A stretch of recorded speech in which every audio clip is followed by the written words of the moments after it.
A big warm welcome to you, Paolo. Thanks. So, what does it mean to be a man for you? Oh my God, I forgot this was in English. I was sitting here feeling comfortable, real manly. And now I have to speak English. I, th- I think it's for me, it's taking responsibility, endure pain. I think that's a big part of being a man for me. Uh, um, uh, be a provider, be a support, be a good father, be a role model for my son, also for my daughter, for all the men around me, to be a good example. Amazing. So, what I'm hearing is that you're talking about leadership, being a good role model, being a person, a reliable person that people can depend upon in different ways. Yeah.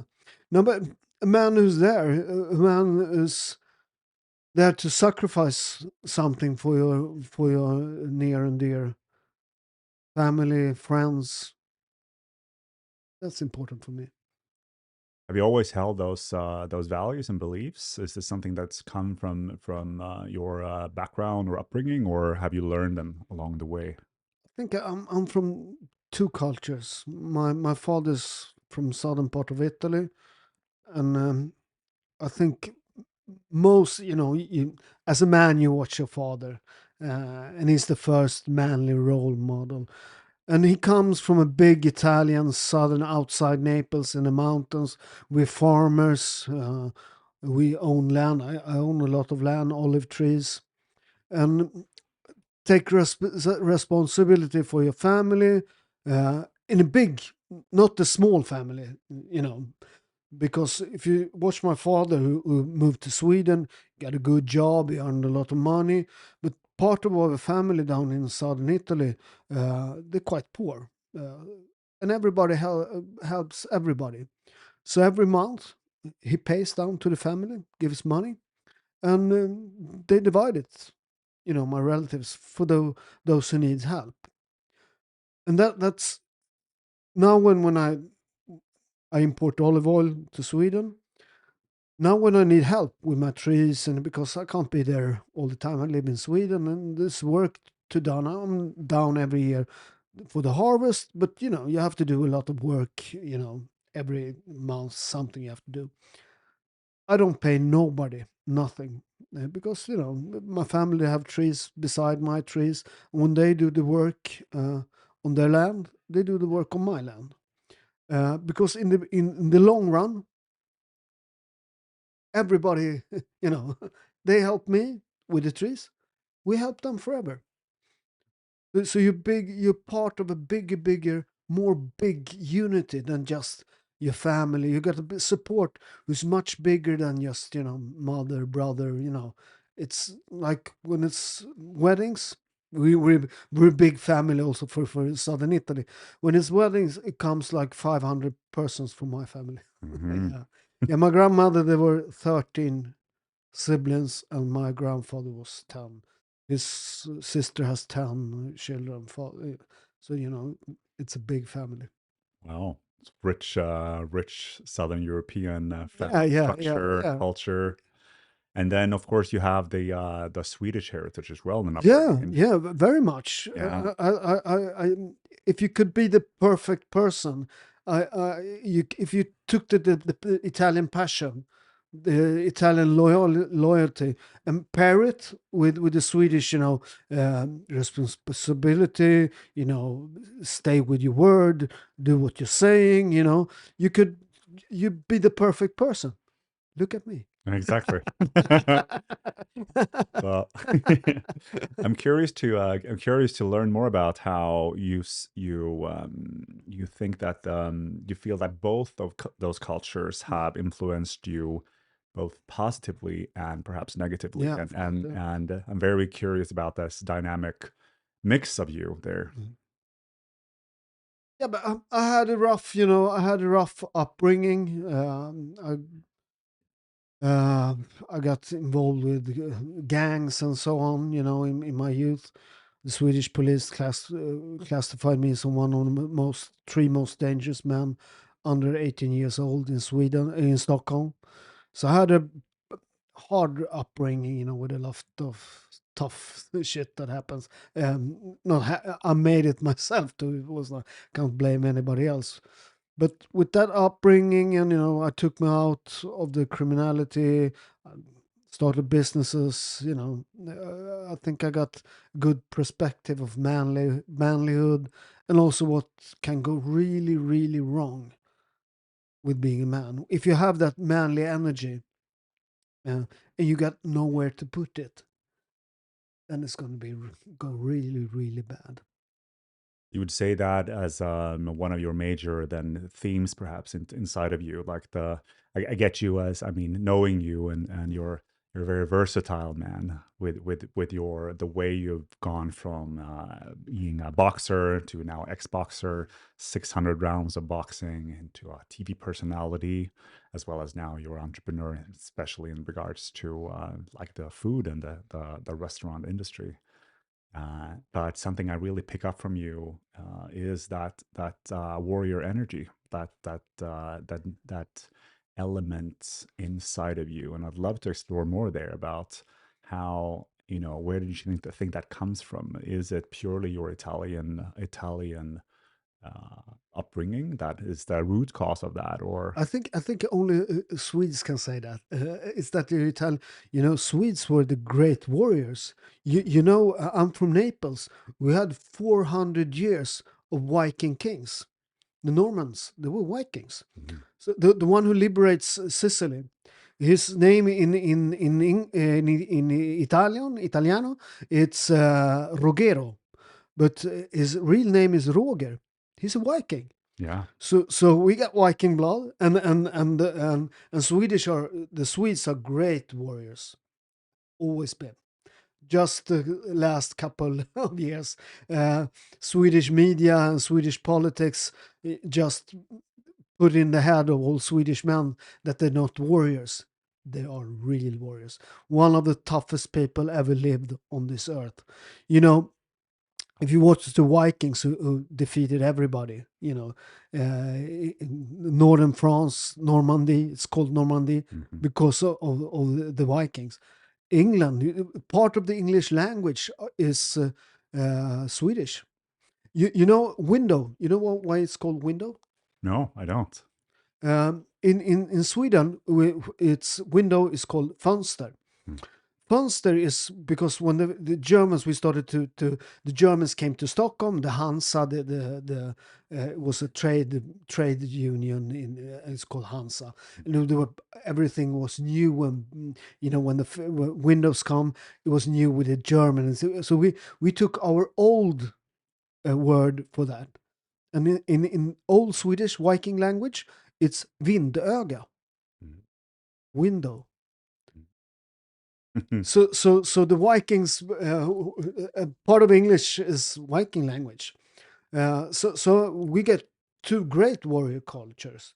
We have a lot of fighting champions in Sweden. If you see Ingmar Johansson, George Scott, we had a lot for a small country. We have a lot of champions. So where do you think that went? Where did the warrior energy go? Where is it now? No, but I think only the Stockholm culture can tell that. If you live in central Stockholm, the warrior energy. I still I did 600 fights. I was Swedish North European champion in taekwondo and kickboxing. I fought for the world title in three weights: light, middleweight, and middleweight. Welter, light, middleweight, and middleweight. So I still fight. I still train. Meet a lot of warriors Swedes, but they're not in central Stockholm. Mm. They're not in the media. They still fight. Fighting. Just if you count all the fighting sports together, if you take taekwondo, kickboxing, jiu-jitsu, if you put them together and count every who does the sport, It's the second biggest sport after football in Sweden. Football is the biggest sport, soccer, and the second biggest is martial arts. So the fighters they're here, they just don't get be in the media. I love the fact that you're bringing up the Swedish warrior culture and Yeah, the fact that we once as a nation, or wasn't really a nation back then, but but further down the line, actually, also as a nation, we're expanding and in that warrior energy. And I totally hear you with the I would say withdrawal completely. But as we know, uh, and energy doesn't really withdraw; it just goes somewhere else. And I'd yeah. love to hear more and explore a bit No, more also about. if you read the history, the 30-year-old war, Sweden was the winner. Small shit country in the outside, poor country in the outside of Europe. We won the fucking war. We beat everybody. That's the thing. Yeah, Yeah. And I mean, I'd love to explore further with regards to what being a man is. I mean, we clearly have you down for the warrior energy, and there you have, I mean, in many ways extinguished yourself. And I know also how involved you are in martial arts in different ways, in the way you train with your son. I'd love to discover and explore some of the other archetypes with you as well. I'm sure you have heard of or are aware of the four male yeah. archetypes here: the king, the warrior, and the lover, and the magician energy. Yeah. And how would you say that you're cultivating those parts of yourself? Are you, or have you felt a loss or a disconnect to them throughout your life? The Indians said you have first have to be a warrior, then you can be a chief, and then you can be a wise man. You couldn't jump the warrior guy. Then you didn't understand manlyhood if you never were a warrior. I think in my youth I was a warrior. I was a troubled kid. You know, I found martial arts. It saved my life. Did 600 fights. Um, and then I took that energy. I lost my title. My ex-wife was pregnant, and I was, my life was taken out. I stopped being a warrior, and I started my first company. Uh, I was knocked out actually. I lost my title, and I was knocked out. I was on the headlines of all the newspapers in Sweden. Paolo Roberto brutally knocked out. I was sleeping on all the not a headline, all the headlines. First page on every paper in Sweden. I always been a big mouth, and that's good selling tickets. But when you get knocked out, they're gonna write out about it, and a lot of people gonna be happy because you were a big mouth. Uh, so I got knocked out, and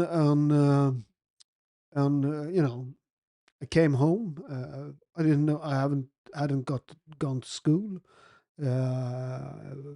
Was my ex-wife, was pregnant. I didn't have a job. Nothing.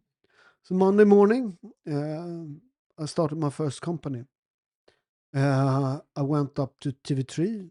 At that time, it was Swedish second biggest commercial TV channel, and I wrote in 3 days later. I wrote an manuscript for a documentary show.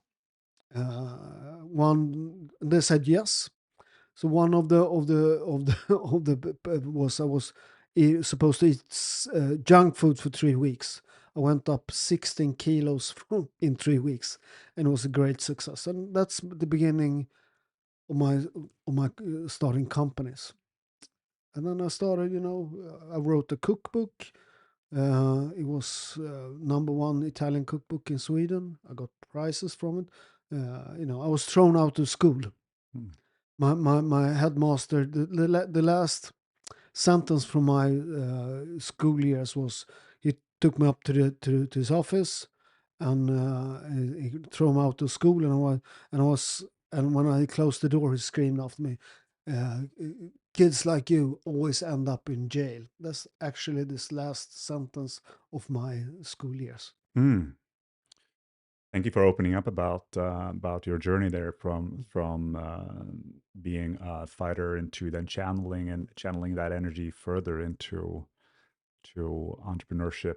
And I would like to actually nuance the term warrior, because I believe that you like your warrior energy is not necessarily always have to be a fighting energy. The warrior energy is actually the part of us that takes action, that actually goes and takes charge towards something.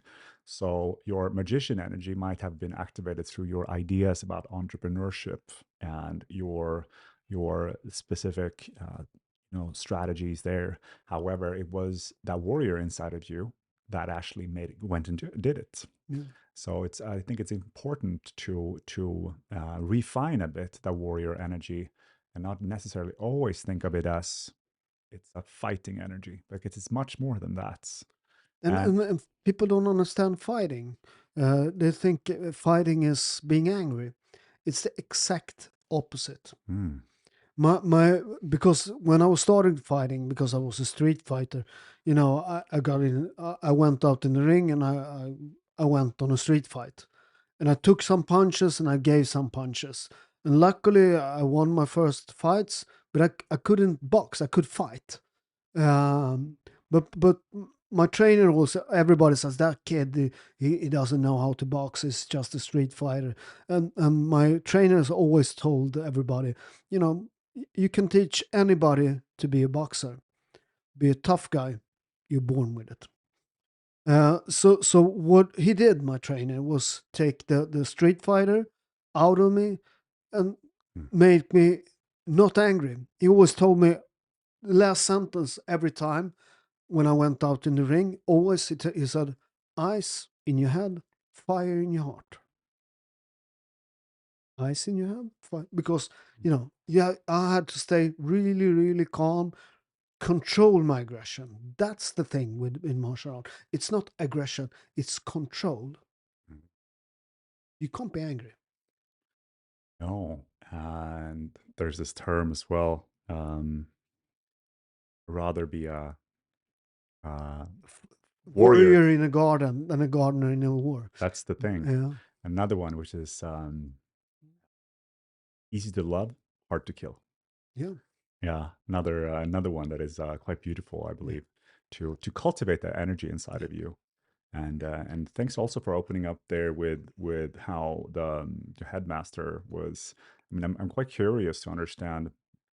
A lot of men today are wondering about this energy type, like what's actually going on with it, like where is my personal aggression, and where I know it is a problem amongst many men to not really fully understand, and maybe even going a bit lame is not the right word, but numb from that energy.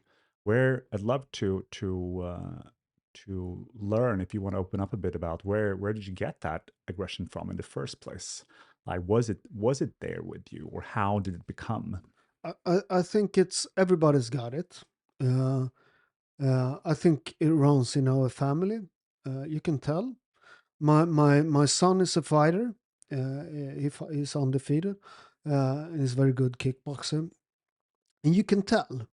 And when he made his first fight, he's been training since he was little, but he started the fight when he was 18, so quite late, because I didn't want to force him to fight. I think it's good that he trained martial arts. It's good for knowing take pain, the discipline, the hard work. Meet other. Also, he lives here where we are now, Östermalm, the most expensive part of Sweden. And it's good for him to go down in a fighting gym and meet kids from the suburbs who want to kick his head. It's good for him.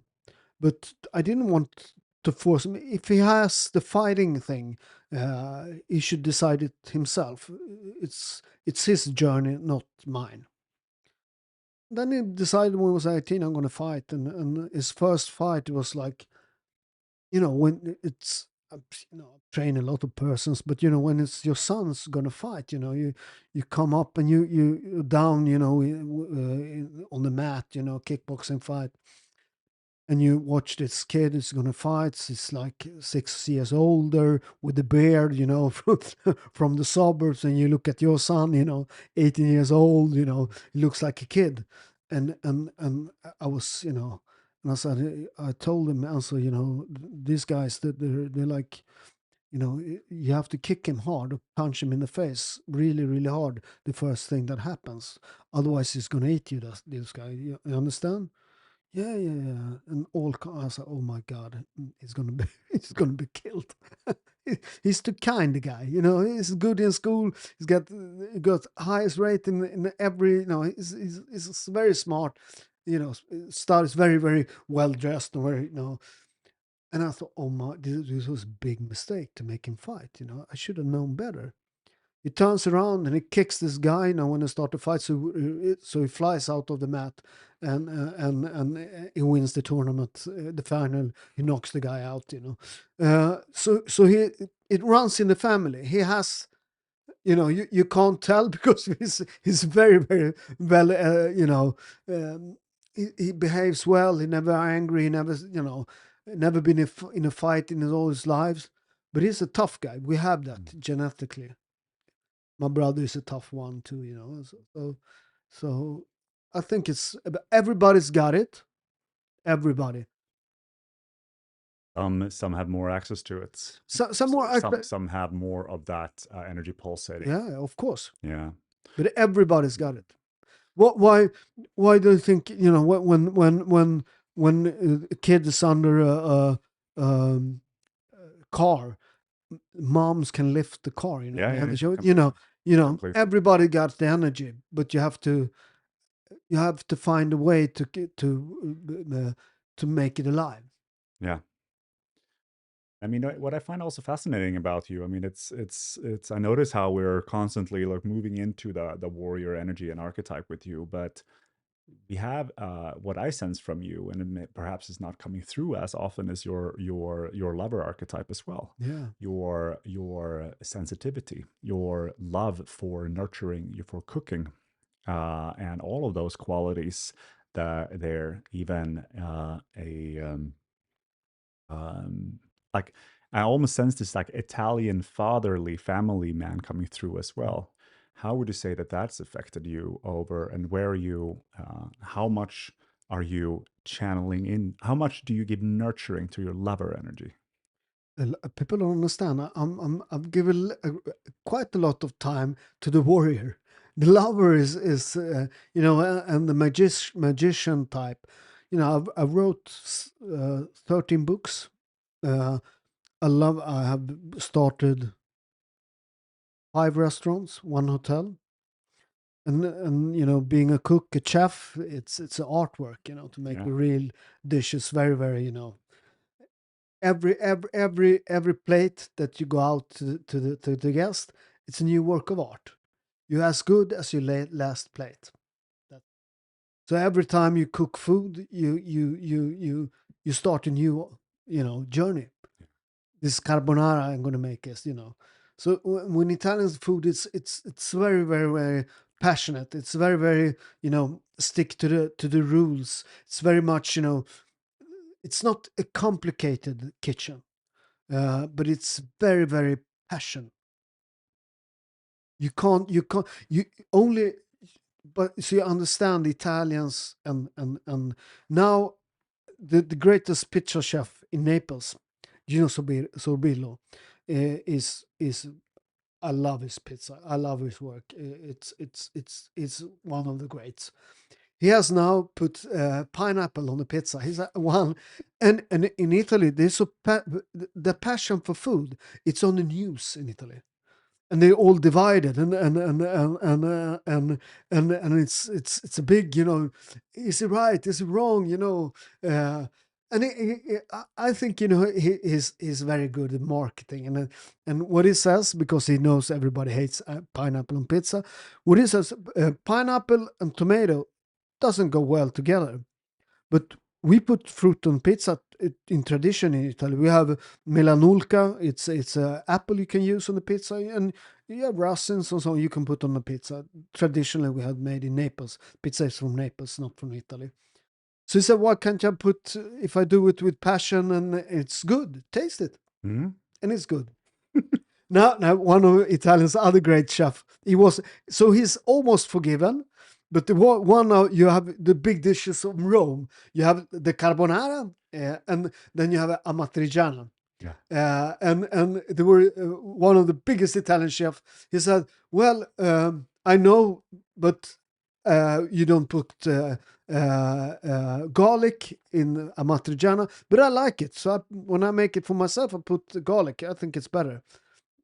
It hasn't been forgotten. No, That's he is condemned to hell. Yes. yeah. Of But I love that passion. I love that, course. yeah.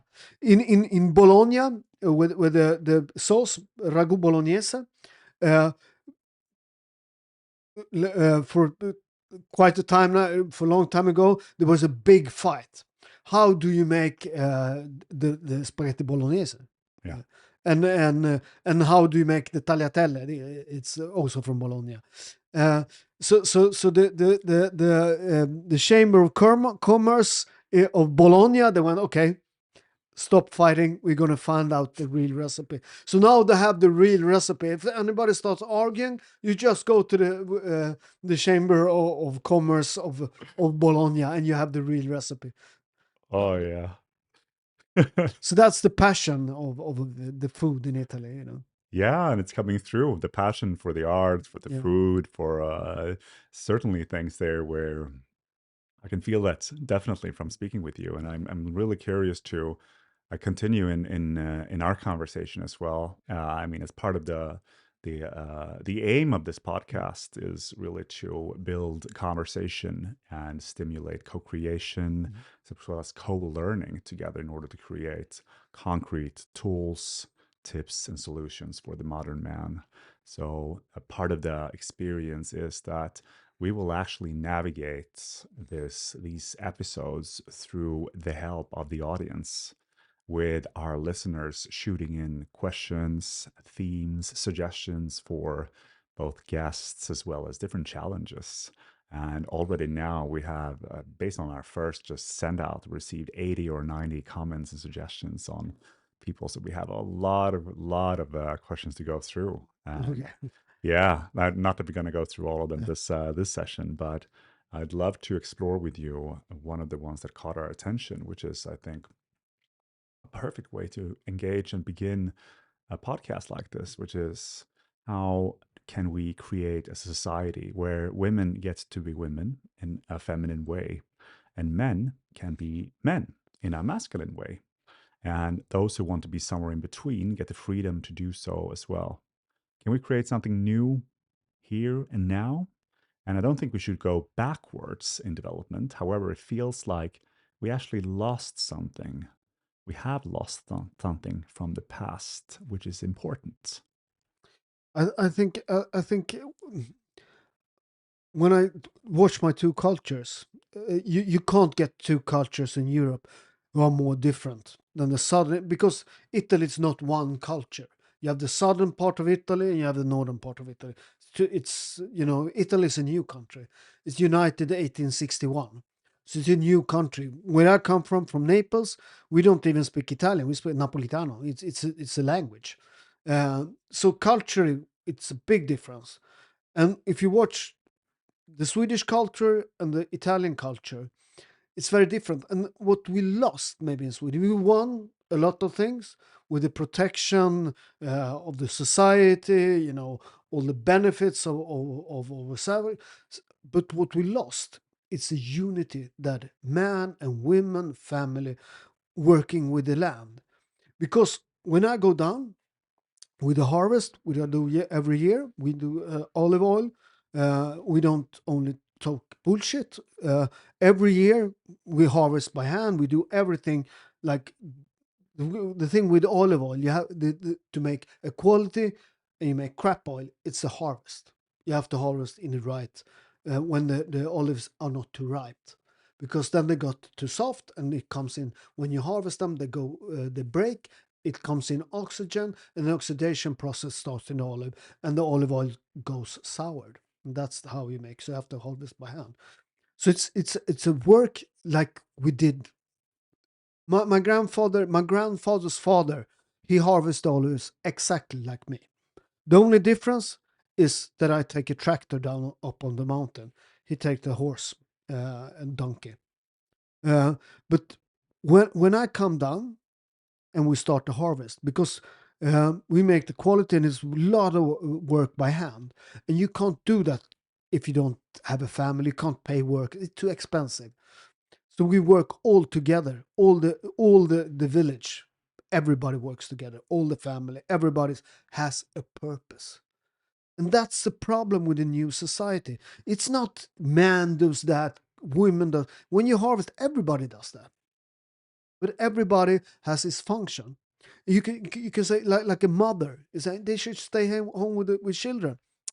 In a peasant society, the mother is not home with the children. It's the grandparents. Why should you take a woman 25 years old and make her watch the kids? That's an old person's job. With life experience, yeah. A lot of experience. They calm her, and for the mom, she goes out to work. She meets, she helps with the harvest, and she does almost the same as I do. I do the heavy lifts. Uh, uh, Normally, is I'm an old man. I'm 54, but I still train a lot. So it's me and the 20-year-old guys. I do their job. But the unity that you feel, the family working together, you can't beat that. When my son was there 2 years ago, there was the COVID, so he had been done there for 2 years. And he came up and he went, from a little kid. He's 190, 1 centimeter, 90 centimeters. He's a tall, big guy. And when my relatives saw him, big guy, young, strong, they saw, with the mafia and, the harvest, they saw, a guy big like him, with muscles, tall, and can work. They saw protection, so labor. And, what they did with that kid under the week with their harvesting, the first thing what happened, the oldest guy, the king of the olives, Francesco, he took, you come with me. And they were inseparable for a week. They were like twins, but in age, uh, inseparable for 1 week. And he learned him everything. And so when you see a young man with an old man, a young guy who wants to learn, and an old man with all that experience. Like, he doesn't only speak, Francesco doesn't only speak with, his experience. He speaks with generation, 2,000 years of our family harvest of olive, because the where we our olives grow, the foundation there were built 2,000 years ago. And what happened? He worked with him all day, and then when we had dinner, all the family, big table, and kids are always, one place. You know, he were my son was going to sit with the kids, and Francesco just went. He sat one of the best places on the table because he harvests more olives than everybody else. He went during a day from a kid to a man. Thank you. So I like your way of bringing in that notion and experience from the southern, again, the southern Italy, and how it shaped you. And I mean, what I'm reading out of this is really a few things. Like, firstly, you're talking about a unity and a union between man and woman, or partner and partner, where the unity comes from a sense of duty and purpose, a shared purpose together. Now, in your case, we're talking about working together in a field, and it's not the sort of typical conservative, like, man works, woman works. Rather, it's both are contributing to a shared cause and a shared purpose. What I'm also reading out of this and listening into is how You believe in the power of the elders as the heads of wisdom for teaching children and teaching our youngsters to about life, and versus perhaps even more so than the actual parents. And I mean, I love what you're saying there. It's actually in many tribal cultures, this is actually the way it's done. So you have your kids, but the main responsibility as for the upbringing of the kids are in the goes to the elders, and you and your partner are more in charge of working, of course connected with your children, but your main perhaps responsibility is to work and produce and contribute to the growth and survival of the tribe. But we have for decades now. We had intellectuals, in media and university, trying to create a war between women and men, and we have that short period in our history when the mother was home and the father went to work, to the fabric, or the office. But it's never been like that. It's like the 1900s. Before that, we everybody was farmers. Everybody had a purpose. And also that when they talk about the park, the man have all the power. That's not true either. If you see my aunts, for example, if you say so, in Italy it's a patriarchal society and men decide everything. You haven't been to Southern Italian family. Tell my aunt something, and she's gonna beat you up for real. If I did something really, really stupid, she would hit me. And she talks with it like the older women. They have a lot of power. And they decide almost everything with the family, houses. Men decided, they had their part of life they decided. So it's not that one power is, more important than another. Patriarch and matriarch. Yeah, Yeah. together. Mm. So I think a lot of persons, also some of the critic of the old society was right, and we did a lot of good things, but we took away a lot of things that's very, very good, Mm. how you should live your life. I like that. I fully agree with you there. There's a lot of wisdom that was has been lost from the past, and I think we're in a process now with society where we're trying to begin to scratch ourselves in the head and say, okay, what is it that we have created right now? Where are we and where are we headed as a species, as women, men? And I mean, just to come back to the question here, because I do want to honor also the person, because he or she is talking about the feminine and the masculine here, and those two energies. And just to expand a bit on the topic before we dive into it a bit further is, of course, what is the difference between the masculine and the feminine energy? And there are many ways to describe this, but one way is to think about the receiving energy as the feminine energy, the being energy versus the masculine energy, which is the doing energy. So another way to talk about it is the feminine energy wants life to happen to it, whereas the masculine energy wants to happen to life, which I think is a beautiful way. More other ways to describe it is feminine energy being the more nurturing energy, the caring energy, as well as the sensual energy and the erotic energy. Whereas the masculine energy provides, and also the feminine energy is the here and the now, very much life in its present moment. Masculine energy, we're talking about, besides the doing, it's the vision, it's the looking forward, looking ahead, taking initiative, leadership. So those type of energies are resides in all of us, Yeah. and in order to not generalize because there are 4 billion ways of being a man and 4 billion ways of being a woman. However, a tendency is can be suggested that men have more masculine energy and women have more biological women have more female energy. And here is really the question. And I just want to highlight as well here that you can be the complete opposite. So you can be a biological man with a strong feminine energy, and you can also be balanced, and the same goes. But if we're talking about the mainstream, I would say those are leaning.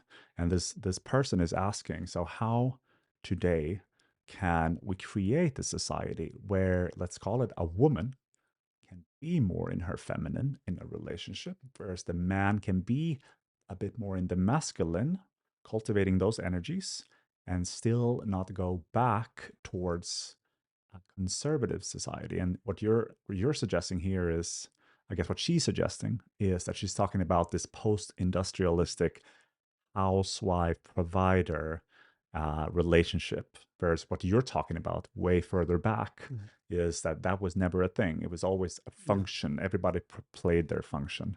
But just to honor this question, Okay, okay. Sorry, yeah. I just I No, no, no, have no, to have no. this. No, I think number one, you should talk. I think you always have society, you know, talk to your spouse or your girlfriend, or talk together, sit down and talk about it, and don't lie. You know, like my ex-wife, we divorced, but she's one of my absolute best friends. She's a very masculine. She's she's she's she's very, you know, she makes business. She's very, very smart, and she earns a lot of money and all of that. But she has when she got pregnant, something happened. She went, from be radical feminist till, oh, how long can I stay home with this kid? So you have to talk with your spouse. We talked about this. And everybody hated me, my wife, because this is what was in the biggest, feminist era. You should divide equal. Or so. But she didn't want to divide equal. She wanted to be home with the kids. What we did, that we had companies together. We had the same salary. We had the same pension. We paid him for the pension. Everything was the same, but she was home. And then when she came home, she had a job. She was the vice president of our business. So you have to sit down and talk. You shouldn't listen. Of course, you should listen to people, but a lot of people make money to making women the enemy of men, and vice versa. You're not enemy. You're a unity. Yeah. So talk to and also, so if it breaks down, if you decide you want to be home, make him pay for it. Your pension, you can pay it privately. So if he has a pension for his job,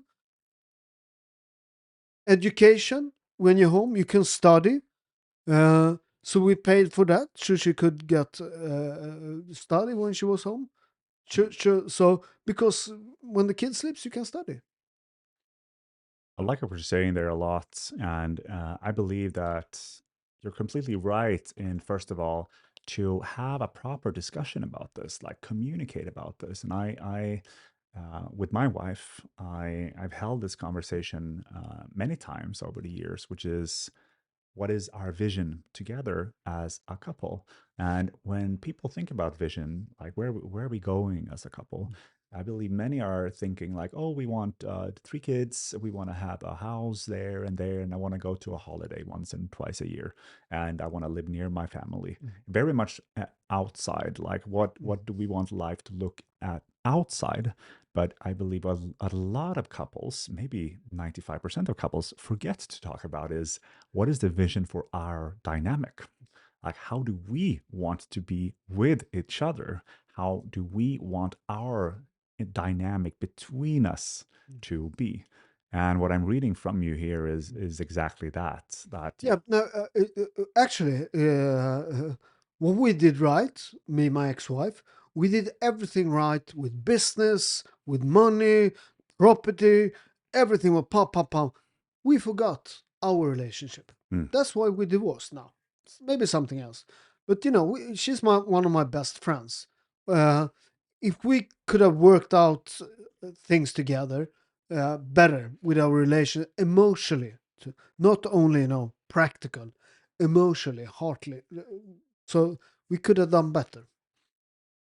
would you say, and I think we all can there. I think that this is one of the more, I mean, speaking of the evolution of relationships and where it's all headed, if we were thinking about it, what we've had a couple of different phases. If we begin from the post-industrialistic phase, we had the provider and the housewife relationship, and what we got there was dependency on each other. So men very much into doing and working, not so much in the feminine, like not nurturing, no connection with children really, and not access to emotions.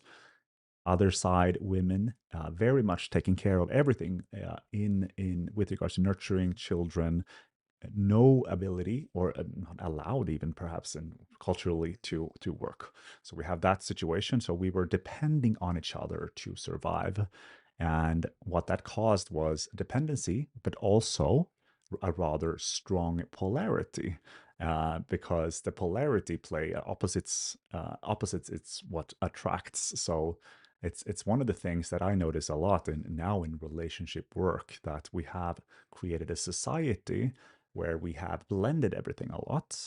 Because, of course, after the 50s and the 60s came then the liberation journey, where women began working, going into careers, accessing their masculine energy. And then we had men gradually beginning to connect with emotions, stay at home dads, and all of that stuff. So we have now uh, trained ourselves to access more of ourselves. Thus, we've actually created independence. We can now, especially in Sweden, we can now actually thrive, or be at least survive on our own, because I can now be a person who works and is takes care of my children and raises a family. But and that is of course great with independence. However, what it's also caused is a decrease in polarity, because when everything is mixed between each other like this, then with blend comes lack of polarity, which equals lack of sexual attraction.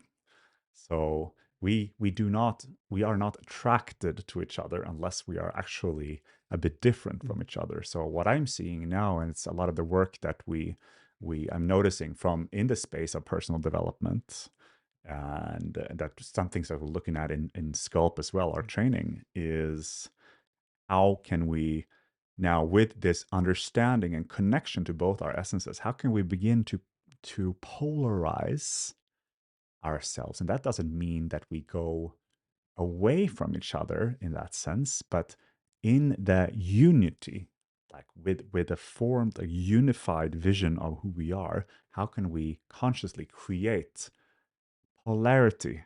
So in that way, those people with more feminine essence cultivate more of that energy, and those with masculine cultivate more of that masculine.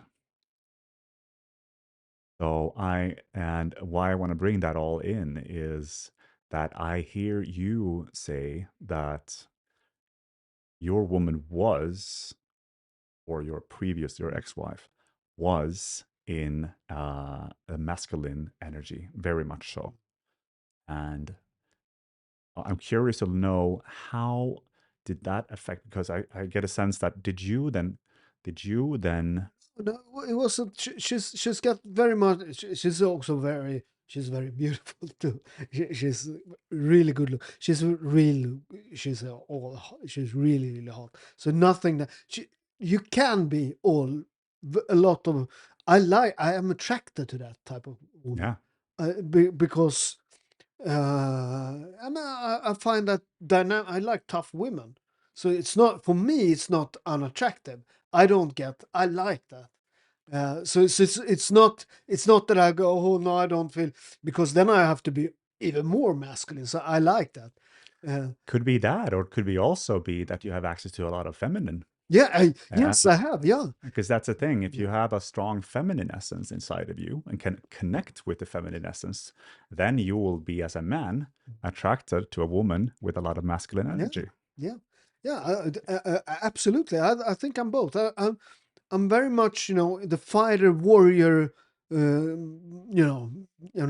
Tough. I've been stabbed 3 times. I'm a tough guy, but I'm also, I like poetry. I like the opera. Your father was an Mm. opera singer. So I write books too. So I got a lot of connection, with that. So maybe it's my feminine side who likes, but I am attracted to tough women. It's not for me. It's not sexually negative. Of course not. Uh, so no. What I think what happened is that we work too much. Mm. We,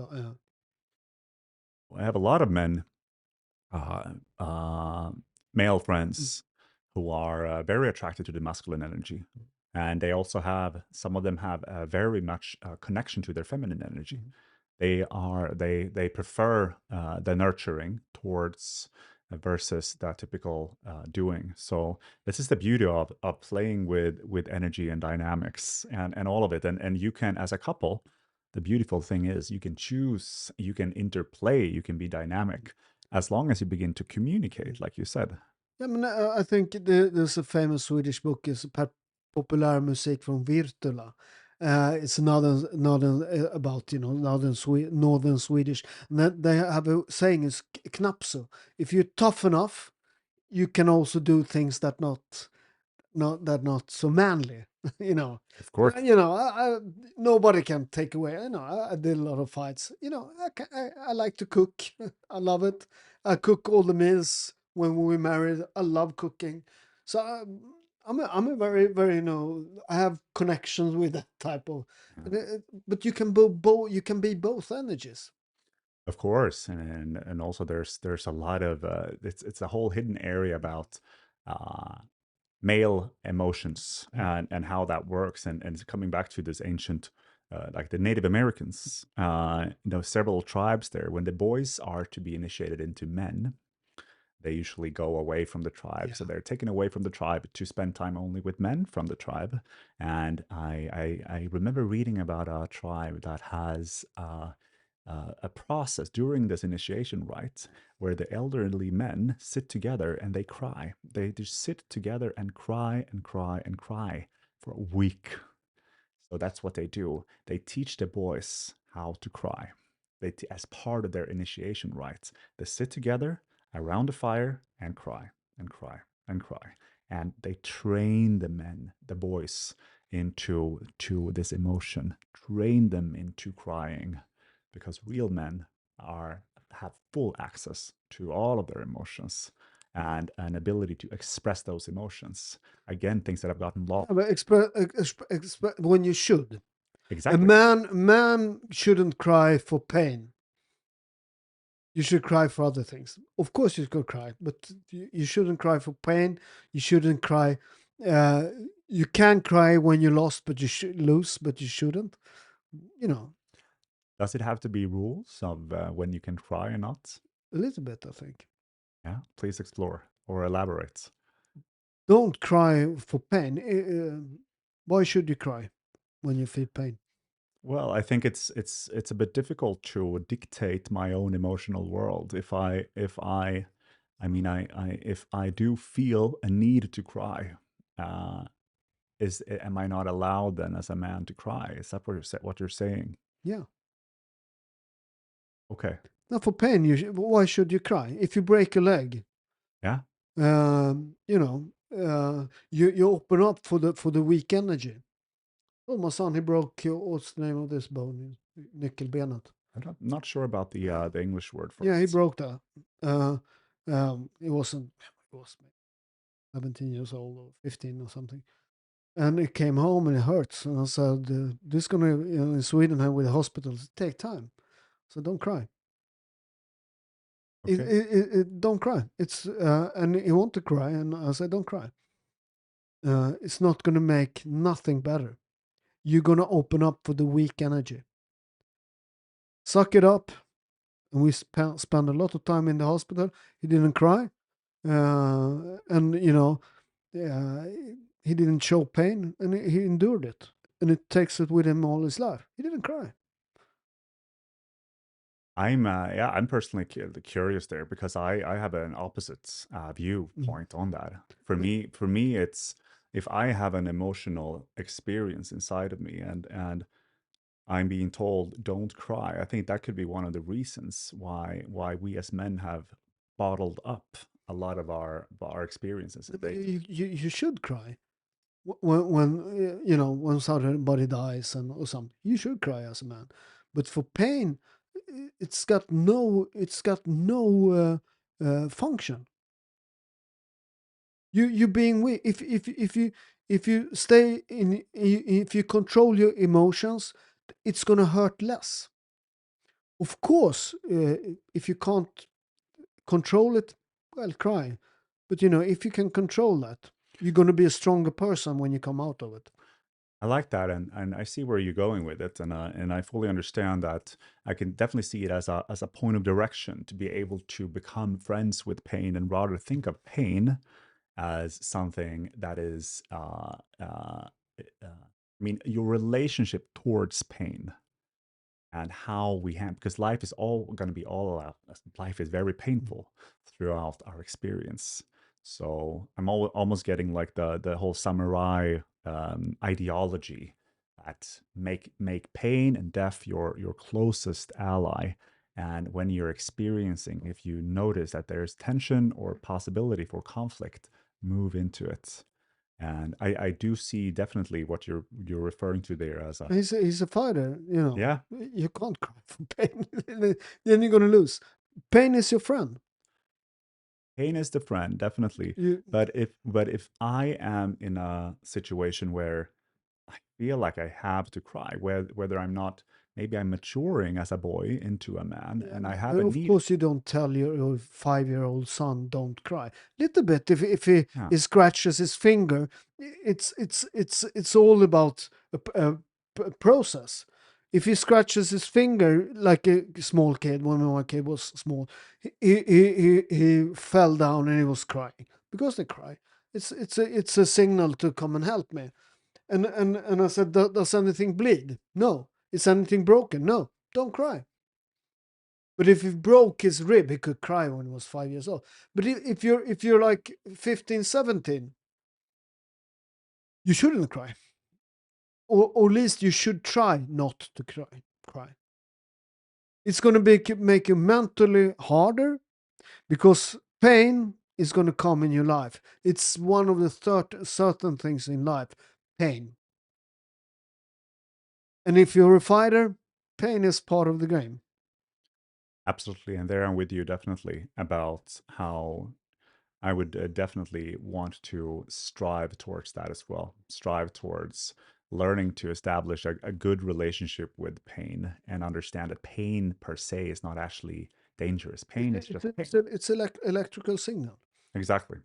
Exactly. I'm with you there completely. And that we often, for me and with people I train, we often uh, do spar without protection and so on to feel the pain, to be hard. Mm, It's the old school karate kyokushinkai with not the protection.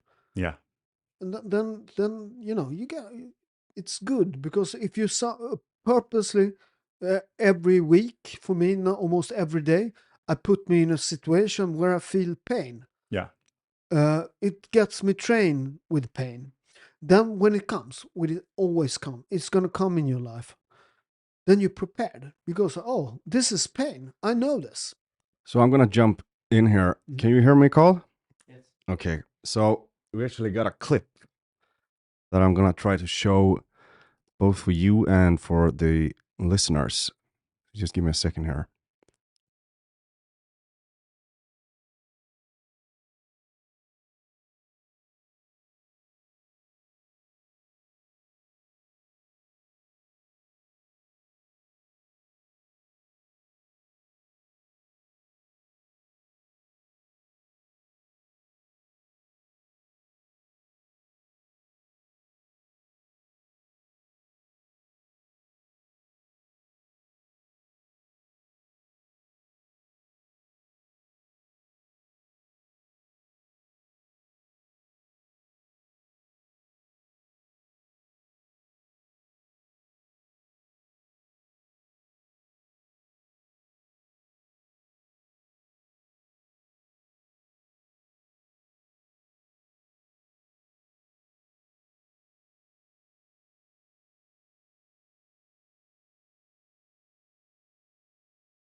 Yeah. Reflections. Also, the world is mad. That's my only reflection. Could you just tell the audience a little bit what you just saw? What was this?